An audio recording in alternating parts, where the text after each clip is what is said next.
I don't know if anybody wants to put any thoughts or ideas on here or into the chat, or if I'm just going to come out of Jamboard just now and see what we've got, about 30 odd folk. Might be a wee bit busy to just put microphones on. I don't know if we want to go hands up, but please feel free to, unless there's anything else you want to add before, Julie, and we can see if people have got any thoughts about that.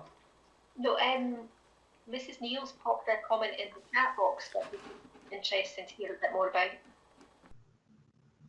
Hi, yeah, so I've used Jamboard a few times for literacy-based responses from the children, and it is very engaging, and they can quickly, as George said, they love the post-it note, they can structure their work quite well, and I've recently started to explore reciprocal reading with the children using the 4-door approach.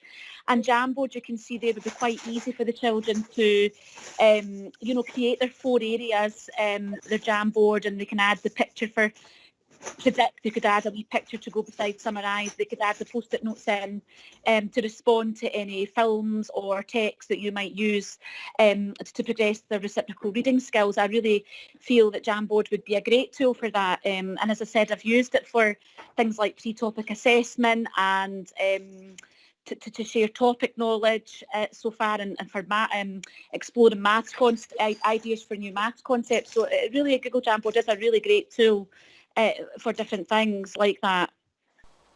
No, that's a great example, and thank you for sharing that. And it's good again to hear that you're using it for different lessons, and find that, I mean, that's something I've been trying to advocate for a while, is almost pick a tool that works well and use that you can use that for all your different areas. So some really good examples. I think it'd be great to hear more about that reciprocal reading approach.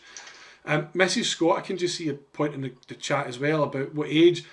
I've used screening shorts with primary 1s and 2s right through to 7s, and found that they were able to engage with it really well. With Jamboard, I just never had an opportunity to use it with primary 1s and 2s in school. So the youngest I had used it with was primary 3s, just for the ages and stages I was working with at the time.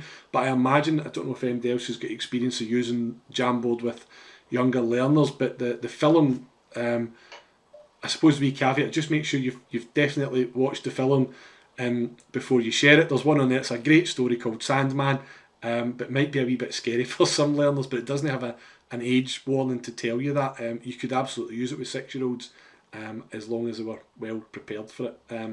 So again, the content there is suitable for ages as long as you just watch the film, I think. Also, I've used Screening Shorts, was a great tool that George pointed us to on a digital learning a few weeks ago, and the Slippery Tail was a great one, George. I used that, and again, you could use Jamboard for clip in and snipping parts of the film and get the responses using the Screening Shorts materials and resources as well. It's really a really worthwhile resource to go to on Glow. So I've trialed using some of them as well, and they don't just have, they have all the suggested questions you can use. You can really pick learning intentions and success criteria easily from all the material that's there. It's basically all there for you with a series of ideas of lessons with the videos. So really recommend Screening Shorts to go and look at for literacy as well. Thanks for that. That's really, really good to hear that it's been that it's been useful and effective. And somebody else saying as well, they're agreeing Slippery Tail is a great story. If I can answer Mrs. I could get that wrong. Is it Susie? I'm going to suggest has asked about using OneNote. Where would I add the table to? So if I've got my class OneNote here as part of my team, so if I go into my demo team here, the class OneNote is created automatically. So when you create a class team, OneNote makes a class notebook automatically, and there's a couple of places you can put this.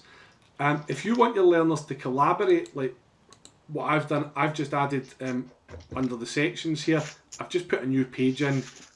That you might want to have a literacy and a numeracy and a social subjects section. You can add sections for whatever you like, and then you can add your pages. So just on a new page, today's learning, I might date that, and then anywhere on the page, insert. And I just find the tables really useful if they're collaborating to say,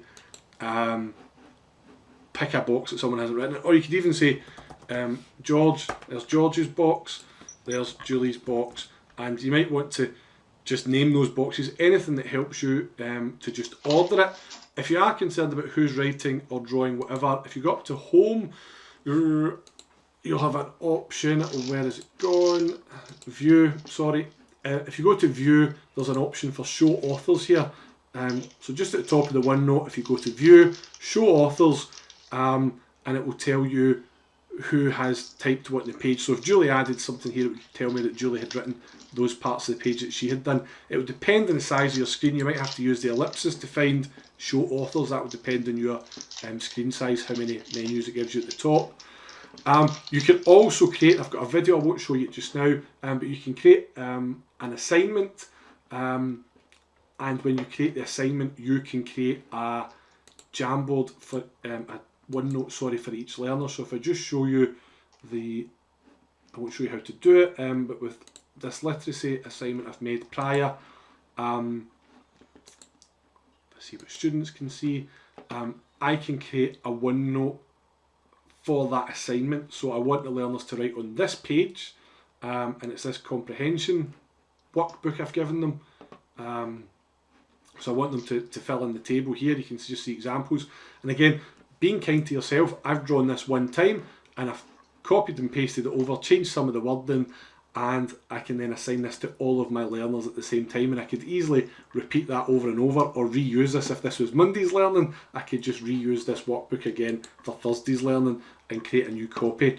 And again, the power of that is that I can create it for each learner, so each learner will get their own copy of that. If I go to the class notebook and I go down to, I think Julie's in my class, we can hopefully see that Julie will have a copy of that workbook in her own section. And again, if this is your class notebook, going a wee bit off the screenshots part, but each learner gets their own section in your class notebook. They can see it, you can see it, but they can't see each other's. It's only in that shared space that they can see each other's learning. So again, for assessment, I would be using an assignment to give each learner a copy of the OneNote that I want them to write on.